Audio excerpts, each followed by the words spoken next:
Good evening and welcome to Wisdom Wednesdays. I'm your host and moderator, Carol.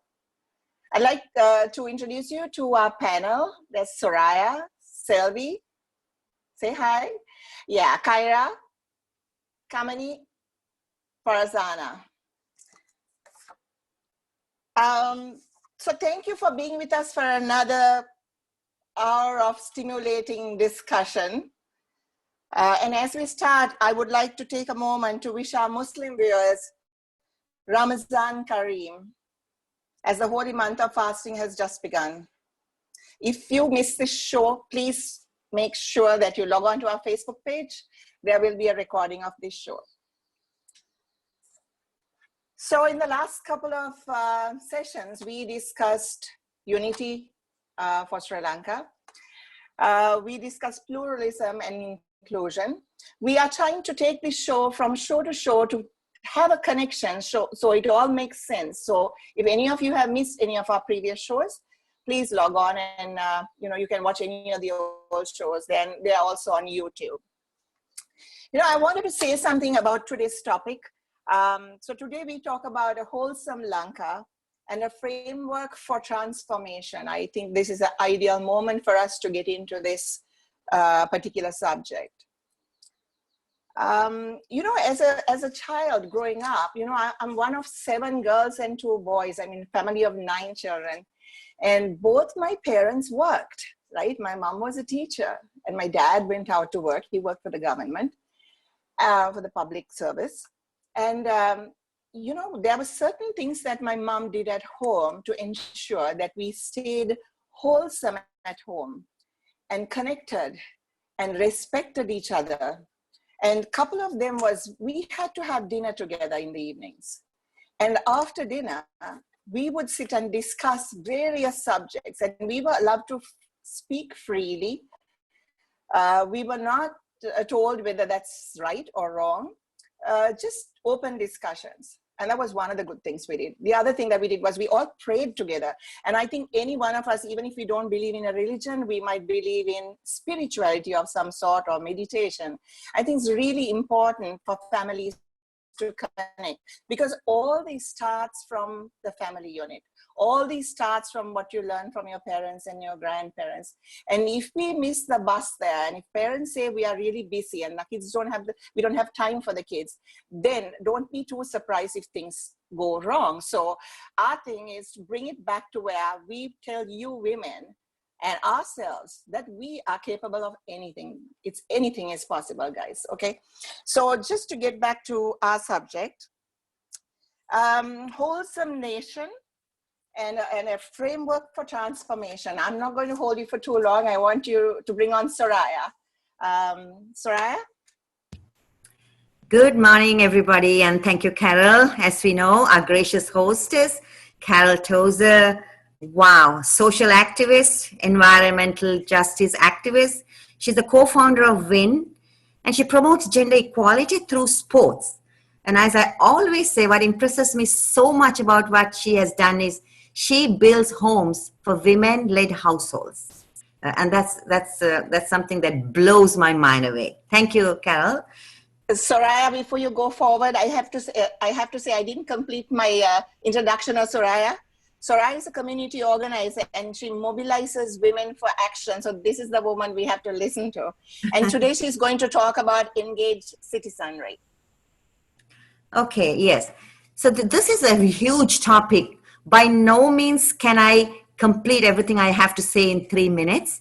And by no means am I asserting that I know everything that should go into an engaged citizen. But let me talk from my experience. My experience is what I so value. So who is an engaged citizen? There are many components to an engaged citizen, but what I'm going to talk to you about an engaged citizen is, what does an engaged citizen do? What kind of action does such a person take? So simply put, let's say you come to a river and the river is so dirty. You don't stand by the river and complain about the river being dirty, but you get into that river and you clean it. So today in Sri Lanka, we have 22 odd million people. And imagine, just, of course, excluding the little children, even not like little babies, just imagine if every one of us took a simple action on an issue that is really bothering us, that is really urgent and that is relevant. We would be a wholesome nation.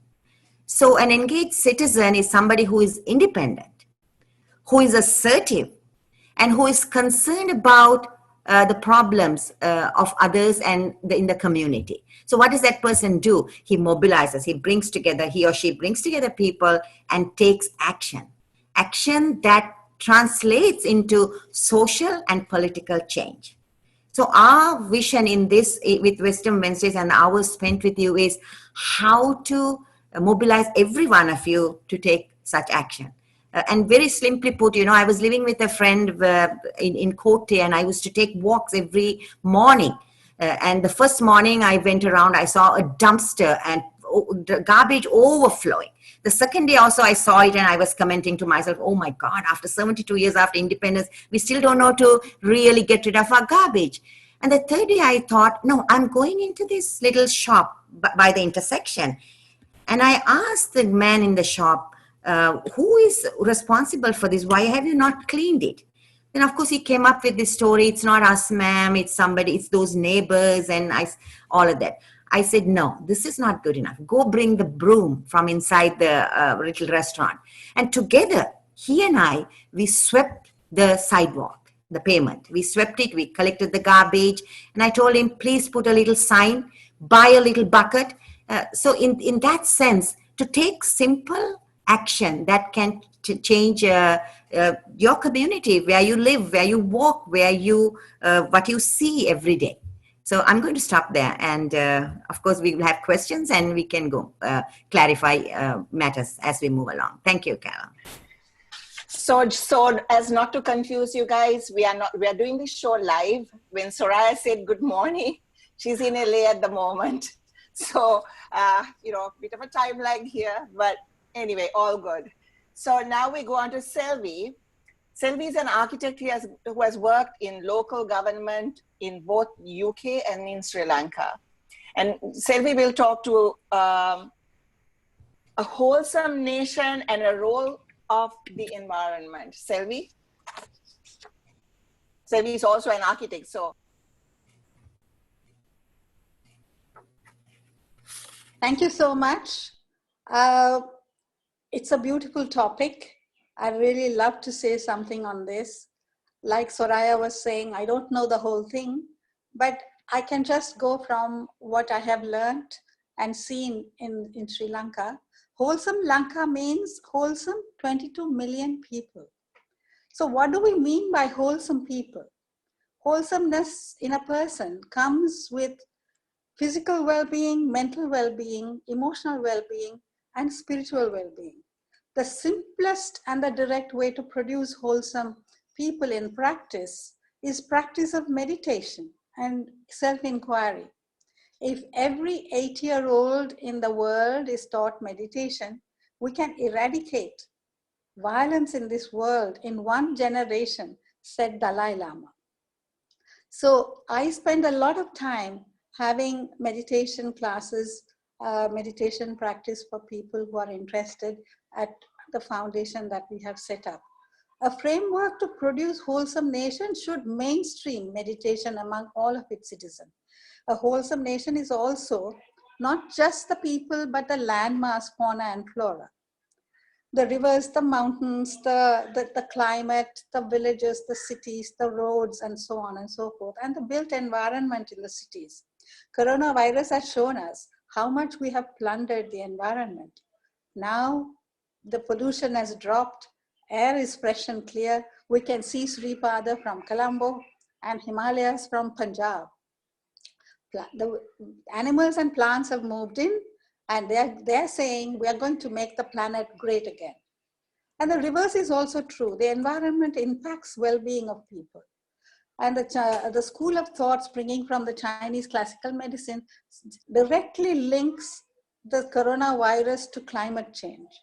This is by Dr. Edward Neal. The reference can be given if necessary. There are numerous studies that illustrate and scientifically prove that the good impact with contact with Mother Nature. Unfortunately, we have severed ourselves from these natural energizing sources.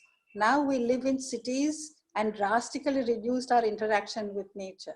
City life in buildings, often air conditioned without natural sunlight and ventilation, have produced built environments that are not conducive to human well-being. Many illnesses have been linked to closed air conditioner spaces.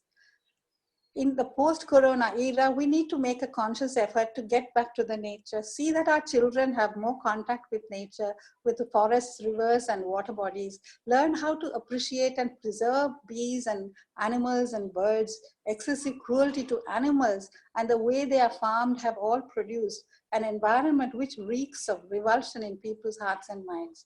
We need to address this issue and learn to become more responsible in our consumer behavior. It is said that there is enough for everyone's need, but not for everyone's greed. A framework for transformation would have to begin with every one of us. The change begins with me. Thank you, Carol. Thank you, Selvi. That's really very interesting and thought-provoking. A lot of people are talking about this particular angle to this whole virus and pandemic. Let's move on to Kamini. Kamini is the founder and executive director of Shanti Margam. It's a place for emotion to help the emotional well-being of children and youth. And she's also a GBV specialist, and she's a faith healer, or energy healer, really, I should say. I mean, we have some really interesting folk here because Selvi and Kyra, they teach meditation, and Kamini does energy healing. You know, it's very, very good for your soul. And Kamini is going to talk about why children and adults need to focus on self to become wholesome people. Kamini? Thanks. Thank you so much, Carol. Yeah, so I wanted to speak about, okay, why do we need to focus on adults and children, on the self to be wholesome people? Because I believe, echoing with what Selvi said, is that a wholesome country can only be made up of wholesome individuals. And once again, echoing pretty much of what Selvi said, even I believe that to be wholesome, it means to be at peace at a body, mind, and soul level. Because if you see, if the body is physically fit, the mind feels good and is fit. If you're unhappy or stressed, your body feels it. You feel it at a physical level. Or if you're sick or wounded, you also feel that at a conscious level. And then looking at it, when you connect ourselves with at a soul or spiritual level, you really do realize how we truly are beings of love and compassion. And this has actually been pushed away due to feelings of fear and insecurity, mostly pushed through societal norms. So I believe that when all three are at balance, channeling love and compassion to yourself and others is easy.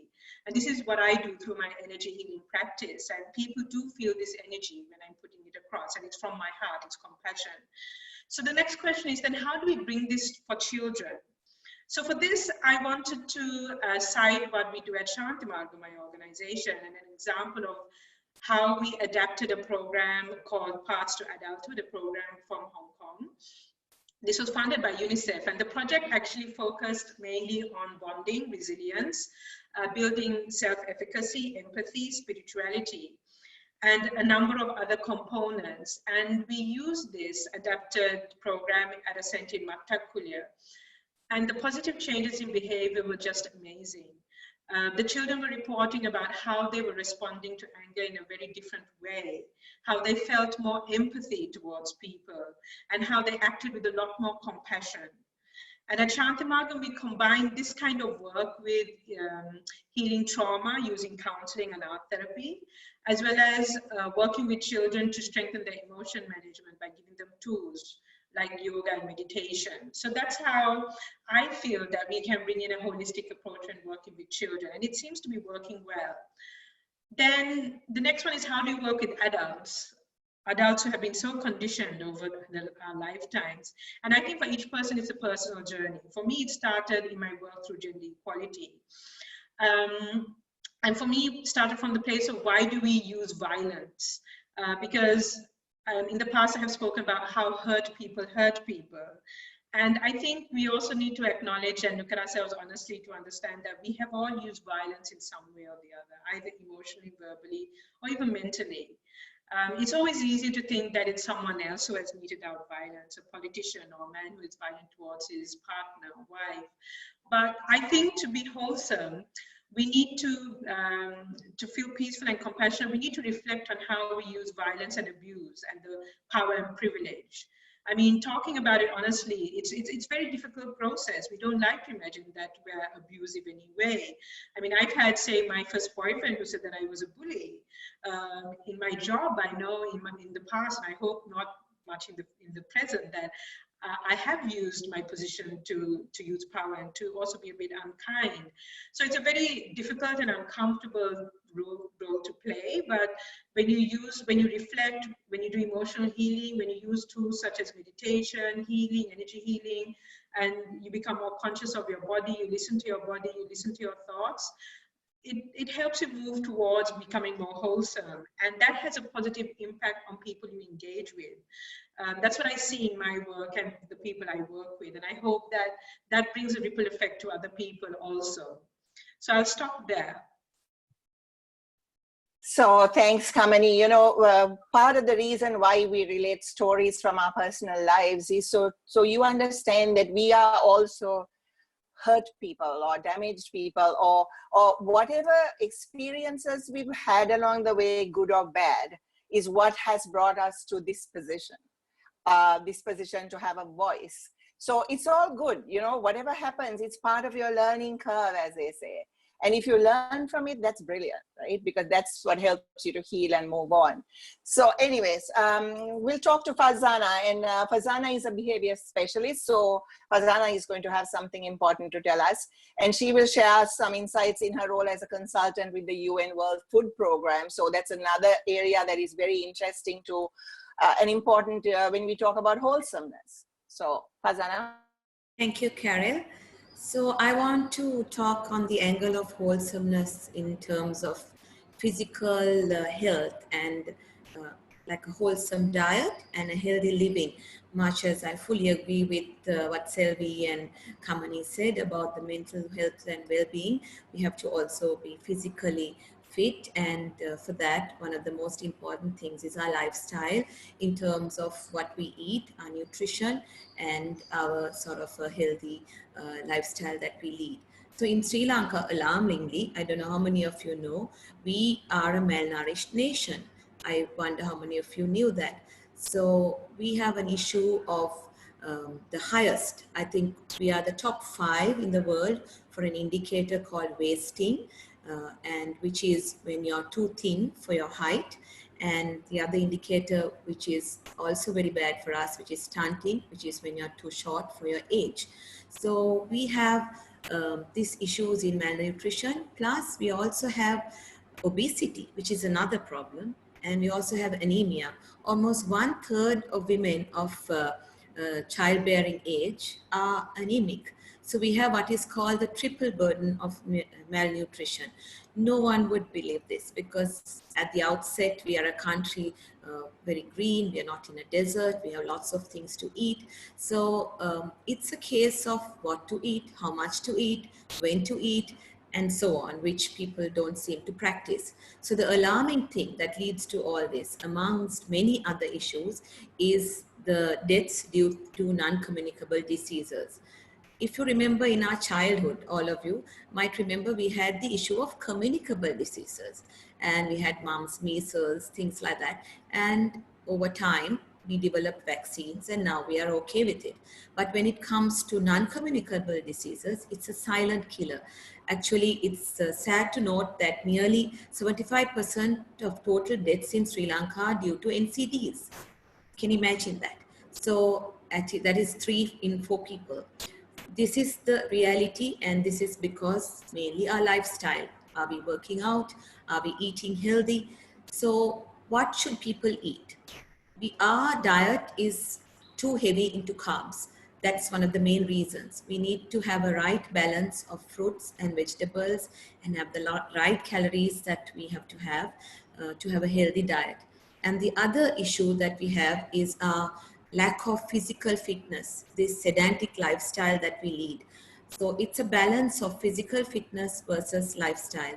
So this is very important because you need to look good, feel good, and to do all that you have to eat well to have this right balance. So for a wholesome nation to be productive, you can measure the hit on a country's national gross productivity due to an unhealthy diet, because people fall sick, people take, in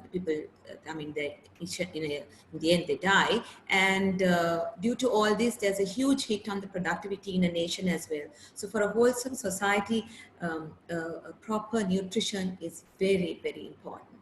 Thank you, Karen. Yeah, Fazana. I mean, I think people don't look at the nutrition and food and exercise as being part of your physical well-being. People just eat because they want to live, and then some live to eat. So I think this is really actually challenging people's thought processes into another angle of what this wholesomeness means. So anyway, let's go on to Kyra. Kyra is a mindfulness and meditation teacher, and she's dedicated to stop social injustice.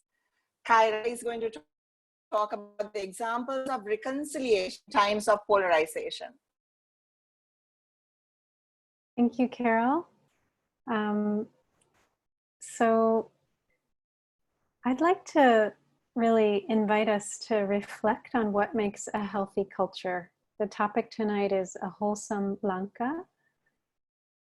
And I'll just want to tell a story from a time when I got to sit at the feet of a wonderful master, my teacher, Thich Nhat Hanh. He was observing the monks and nuns in our community connecting and playing and enjoying each other in a wholesome way, really having a beautiful connection with each other.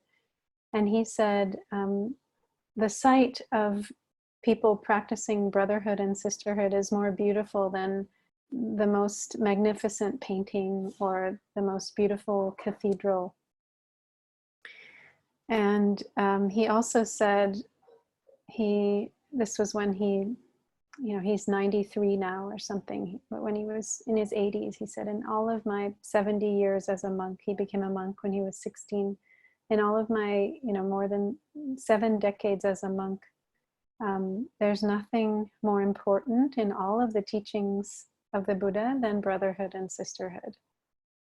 Than really coming together to live beautifully together, to take care of each other.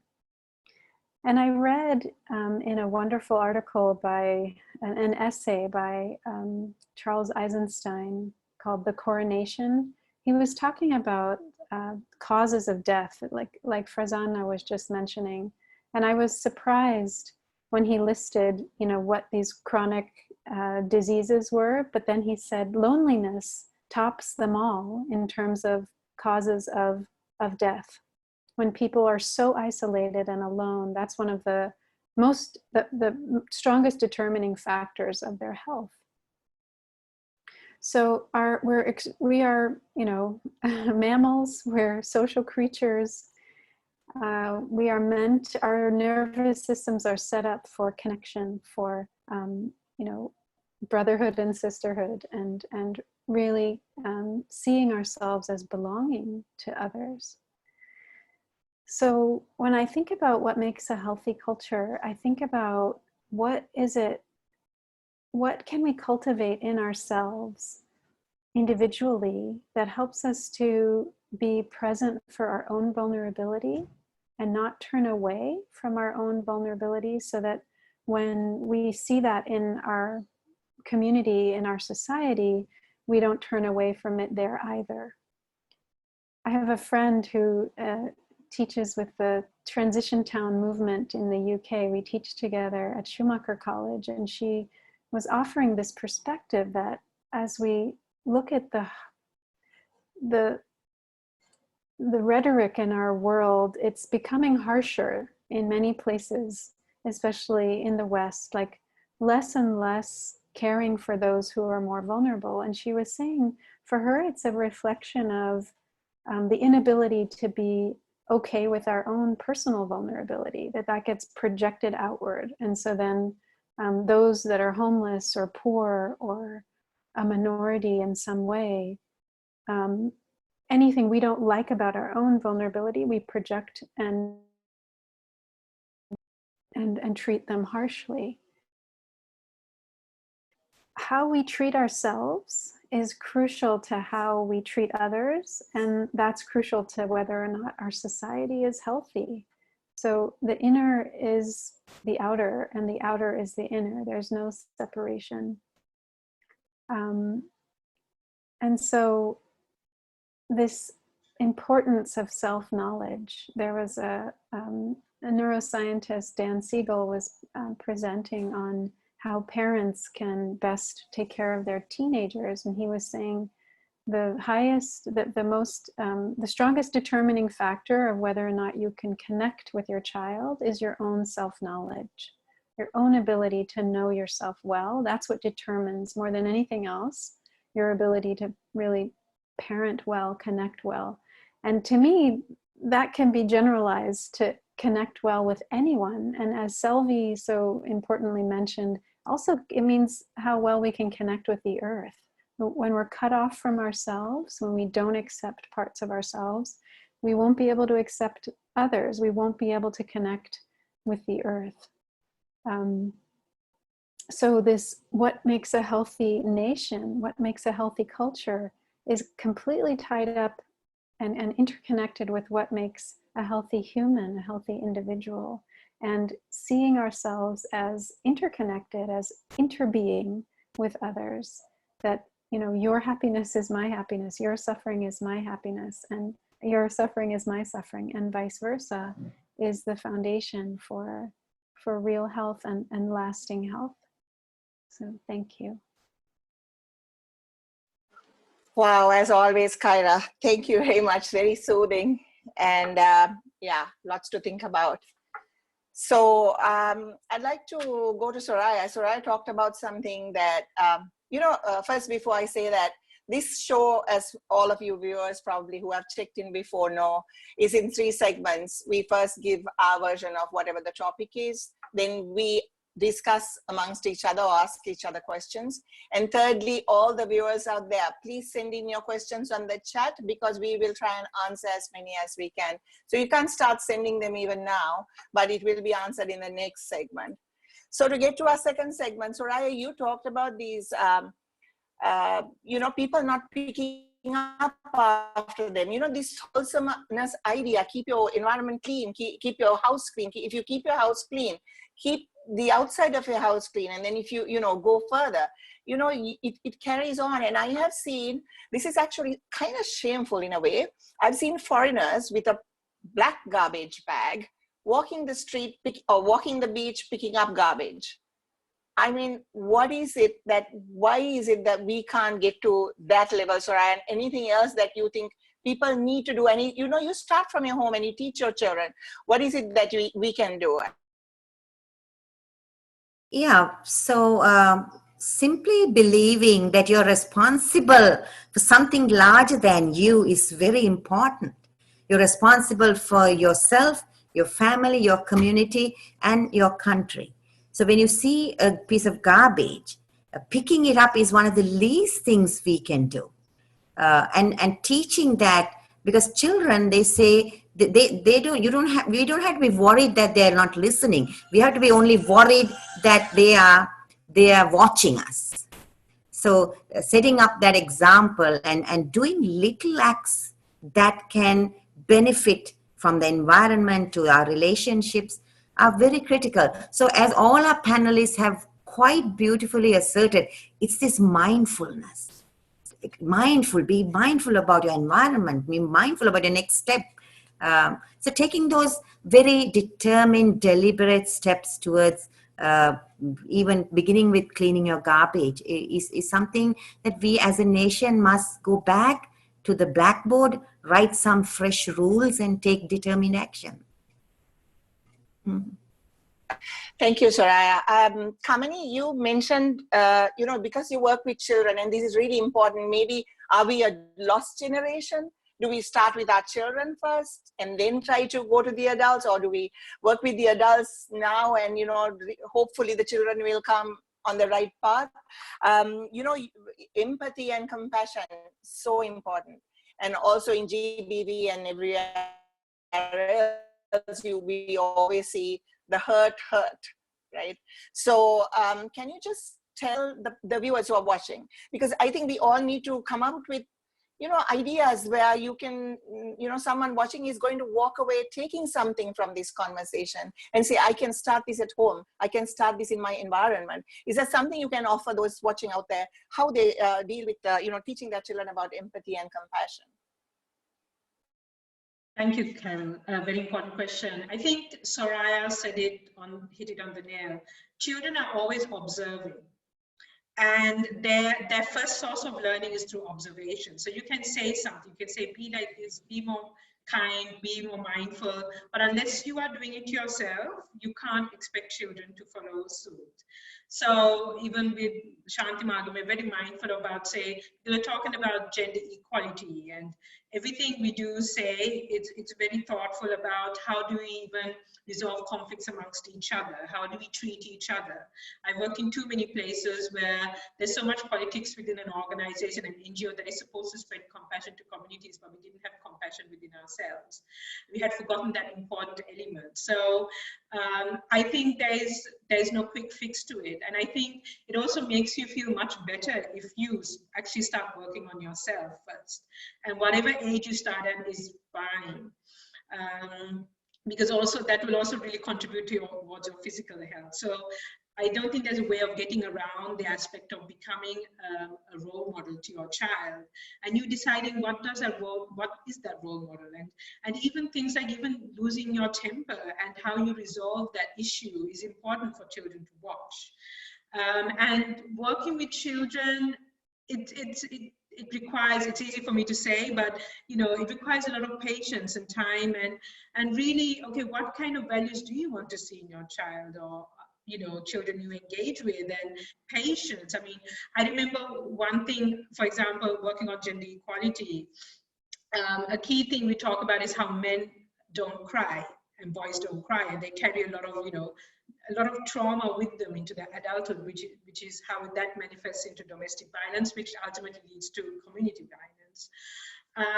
So we were doing some exercises, and one of the boys, he fell on his genitals. He was doing karate exercises, and he started crying, and we took him to the room, and one of our volunteers immediately said, don't cry, don't cry. And I was like, no, let him cry. And it's those little things, and he just burst out crying, and giving children the space to we want boys to be healthier and more in touch with their emotions. Then let them be in touch with their emotions. We want girls to be more out there. It doesn't mean that they should be out there in the way we determine. They are also individuals, and we have to let that aspect grow as well.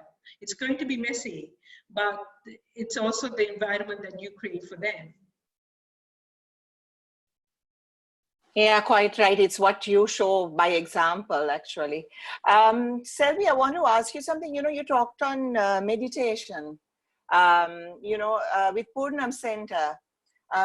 how do you see, you know, probably bringing some meditation and mindfulness into the classrooms, or, you know, for even opening out for children to come in to have this, because our kids tend to rush from place to place and they forget the respect for each other. They just bang on each other. They just move on because they're rushing from place to place. How is it that we calm them down to smell the roses and see what's around them?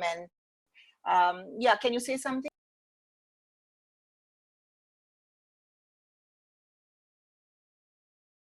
You're muted, Sylvie. You need to unmute yourself.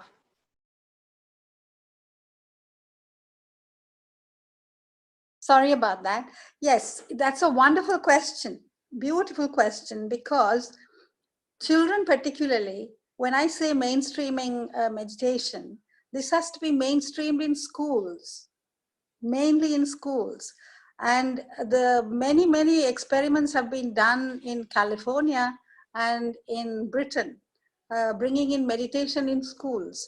And what they find is that in California particularly, two schools which were violent neighborhoods, when the meditation was brought in, the kids who came to the school from these neighborhoods started behaving in a very subtle, very nice, calm way, and there was not more any violence. That the violence dropped because of the daily meditation that they had in the school. It was an amazing finding for us. And the same thing happened with schools in the UK. I think we need to bring that in. It doesn't have to be too long. It has to be just 10 to 20, maybe 30 minutes maximum. And in London, they call it quiet time. And during this time, they're just made to sit quietly and close their eyes. And the results have been so overwhelming that many schools in America, in California and Los Angeles, are trying this out. Definitely, I think bringing this to schools in the mornings as soon as they come will calm them down and make them become more receptive to what is being taught in school, and also they will become more receptive to the nature around them. Definitely. Thank you very much for that question. From Selvi, we go to Fazana. Fazana, you talked about nutrition. What is a balanced diet? Where are we lacking? You know, we think if we give the children enough food, that is the right way to go. If the kids ask for pizza every day, they are provided that. Or if it's you're taking the rural folk, maybe they are eating what they're growing in their yard. So how is it that we pick a balanced diet? What are the key components, you know, to giving the children a wholesome, nutritious meal? Thanks, Karen. So children need to have a certain amount of vitamins, you know, vitamin A, B, C, D, E, and all the micronutrients, the zinc and magnesium and so on. Now, the issue is, it's not the fact that we don't have it. Very often we find it's the lack of knowledge, or the fact that sort of they find the easy way out. Today, most parents find it easy to take easier the chun pan guy, you know, the guy with the music, the bread baker coming down the road. You buy something from that guy and just put it in a box and send the children to school. What happens is, in the overall problem in Sri Lanka, what we have found is the diet is too carb based. I don't know if this sounds familiar to you. You always see a huge plate of rice and then a little bit of curries around it. This is the normal way a Sri Lankan person serves their food. And not once, they have this very often for all 3 meals of the day in the rural areas. So if they burn it through heavy work, like in the farms and so on in the good old days, that's all right. But if you don't burn it, these carbs turn into sugar, and then you end up having diabetes. And we have a huge issue of diabetes. So a balanced diet would be at least 1/4 of that plate should be rice, and at least 400 grams of vegetables or fruits a day. And in each intake, at least fruits should be minimum 400 grams.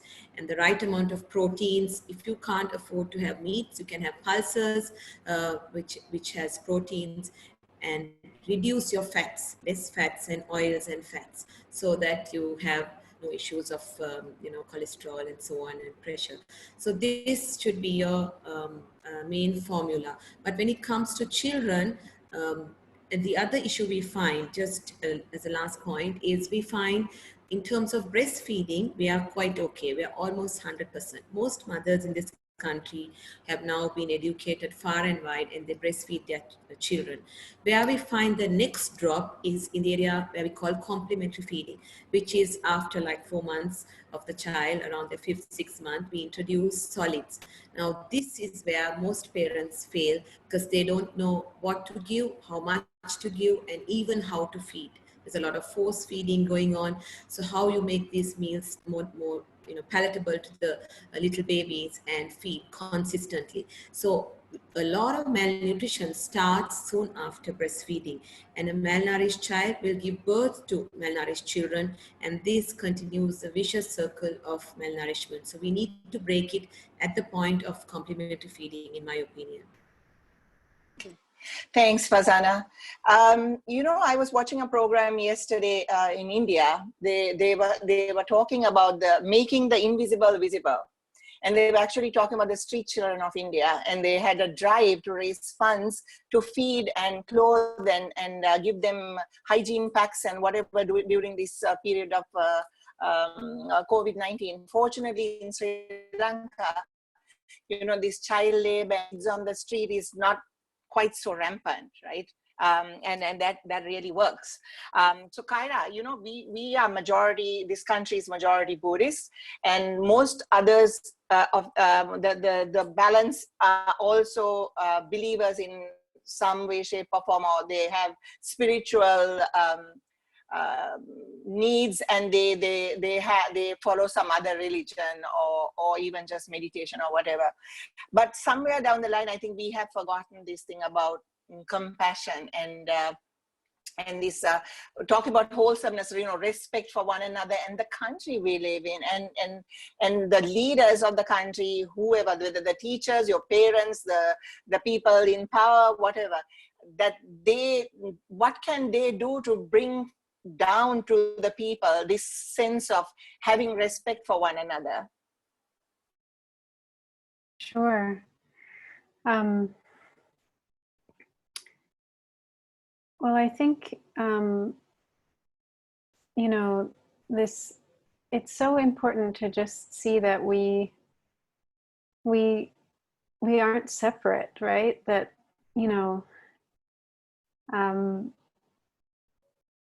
my teacher would say, Thich Nhat Hanh would say, the left and the right exist together. If you belong to the right politically, you can't wish for the left to disappear, because then you'll disappear, because you can't be the right if the left isn't there. And so if a particular group and there are others that don't belong to our group, but we share the same country, helping them to feel safe is what will help us to feel safe. And seeing that this pandemic is making this so clear in every country now, that those who are the most vulnerable, who are, all the weak links in our society, that's where COVID is taking advantage. So like the street children in India that you spoke of, people in centers, immigrants, that's where this is like a tinderbox for this to spread. Where people don't have what they need, the virus is showing, all the cracks, all the injustices, right? It's showing, the rhetoric in Sri Lanka of which groups are, supported, which groups aren't, right? Scapegoating with the virus to certain groups. So I think to answer your question, we have to protect people that are different from us if we want to feel protected, and that applies to everyone. And I'll just tell a story of also from my time as a nun. We used to bring groups of Palestinians and Israelis to Plum Village, our monastery in France, we did this for several years in a row. They would come for 2 weeks, and it would often be a big deal just to get the people from Palestine to come. We'd have to go through a lot of legal and immigration hoops to bring them, but we'd bring a sizable group of both. And they would, for the first week, they would just practice mindful walking, mindful eating, receiving the teachings, being held within this larger community of people practicing mindfulness. And in the second week, that's when they would start to talk to each other. So for one day, one group would speak, if it was the Palestinians, and then the Israelis would just listen. And then the next day, the Israelis would speak and the Palestinians would just listen. And this was facilitated. And the idea was to really hear each other's suffering and pain. And in that process, they began to see, well, they came as enemies, feeling, this group has destroyed my life and I hate them.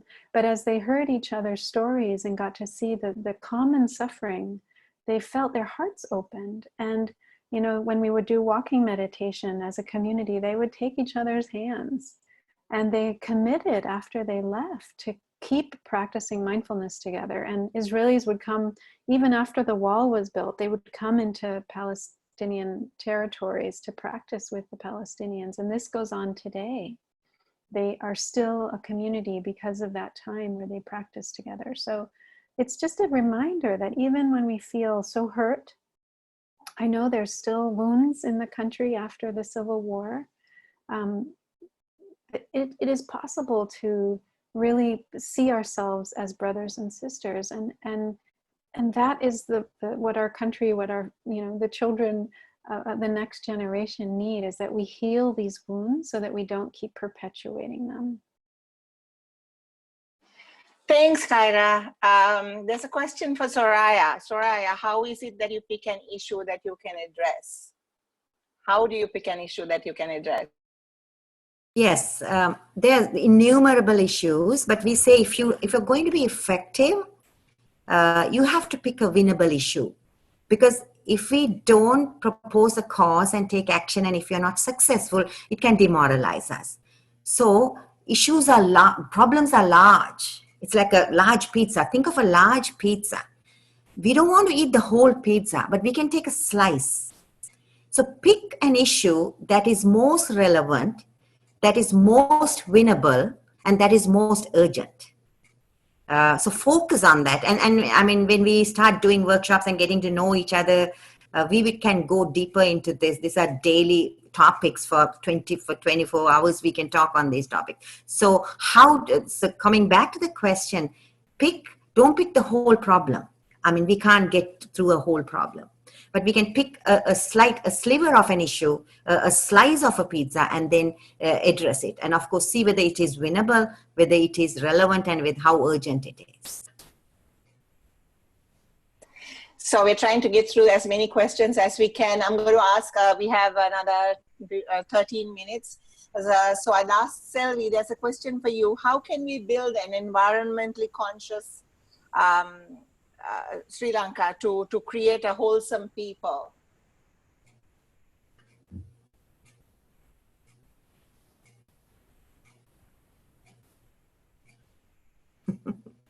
Sorry, the environment is where you live in, and the design and the construction in architectural design can affect physical, mental, emotional, and spiritual well-being of the person. In fact, it can promote.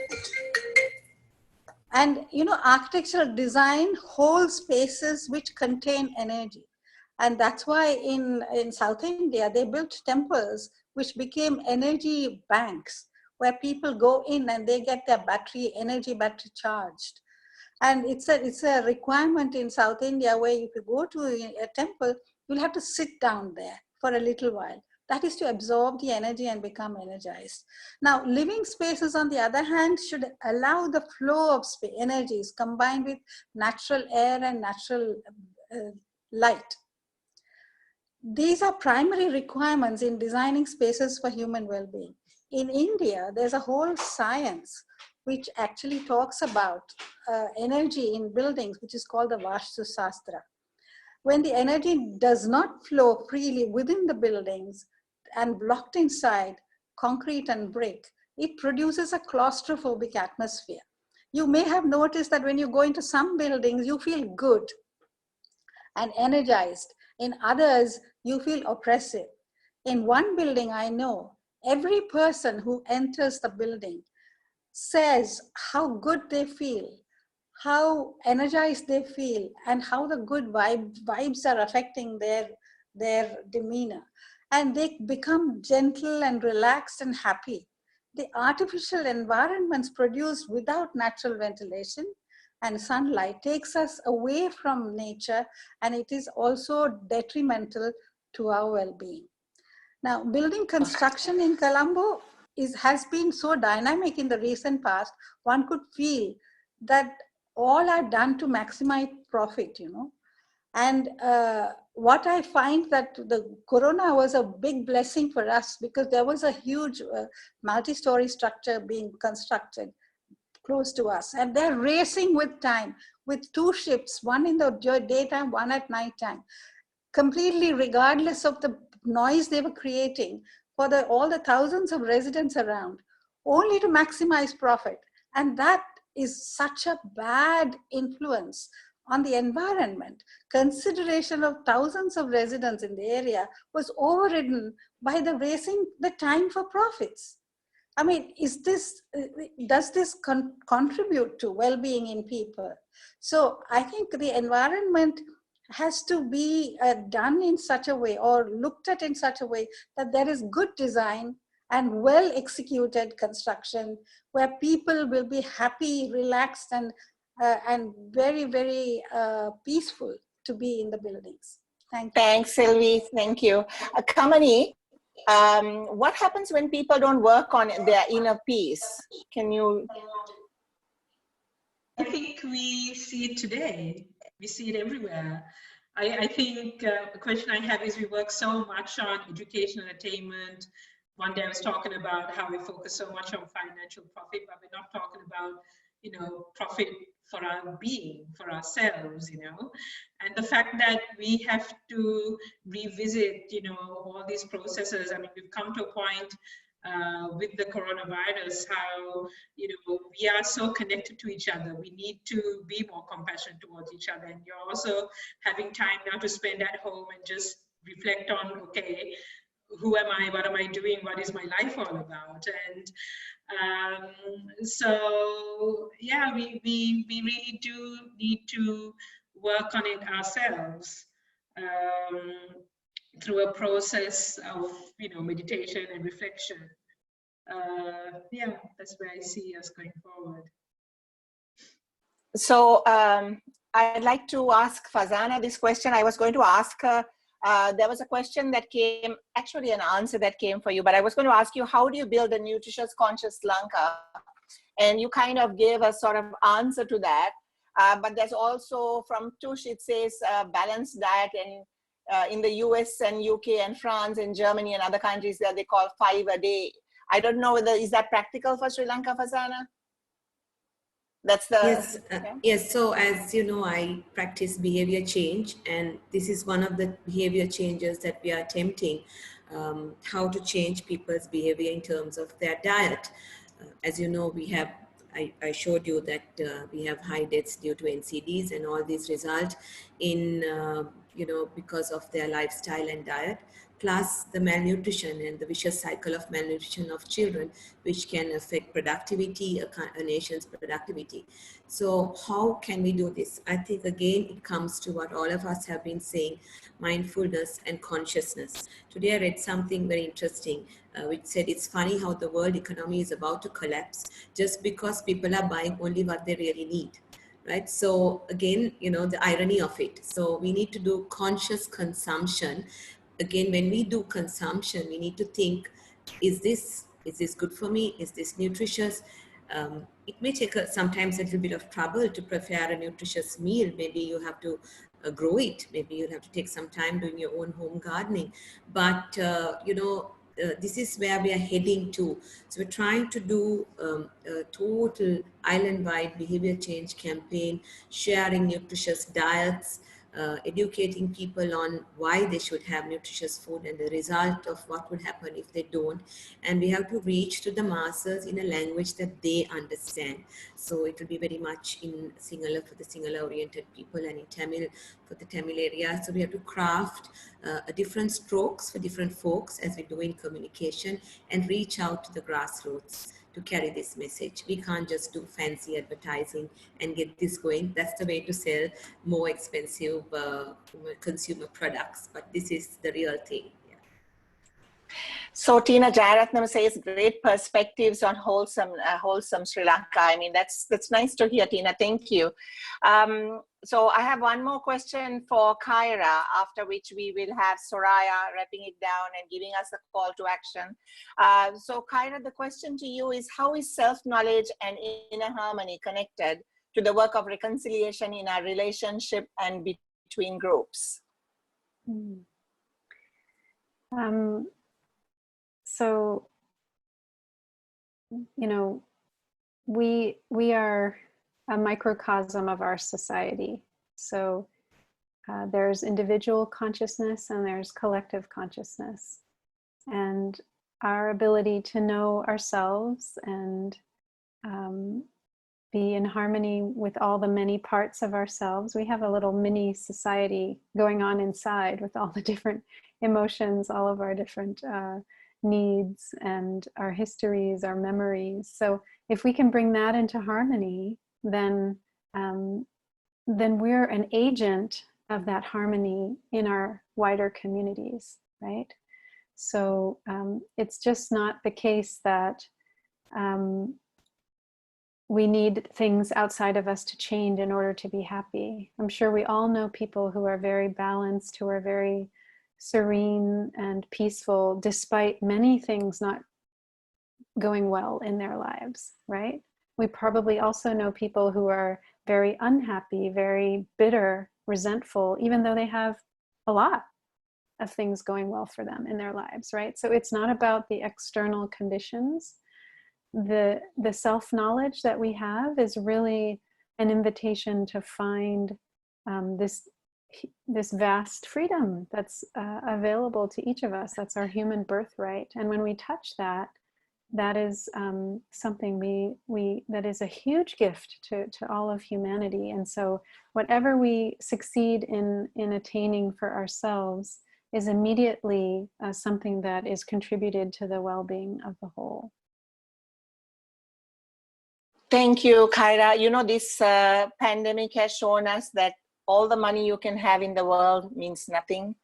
All the wealth, riches, food you have means nothing. Where you are born, whether you are born in the Western first world or whether you are in a third world country, means nothing. We are more so than ever, it has shown how equal all of us are at the end of the day, and we take nothing with us when we go. The sad thing is that this pandemic has caused lots of people to die alone, and I think, you know, we should reflect on that and what brought us to this point. So on that note, I want Soraya, you know, we need a call to action from you, because when we leave this place today, let's figure out how we start and do stuff from home. Soraya, up to you. Thank you, Carol, and thank you, the panelists, my friends, and thank you, all the listeners. And as Carol said, what happens to one affects us all. We have to remember this. And if there's one thing that the virus has taught us, that is so. I want to tell a little story of a woman who wanted to acquire some knowledge, and she thought, I'm going to serve the community. And she heard there was a wise man who was living in the village far away. So one day she set out to meet the wise man. And as she kept walking, she came to a river bank. It was a large river. For hours, she pondered, how could I cross the river? And she found no way.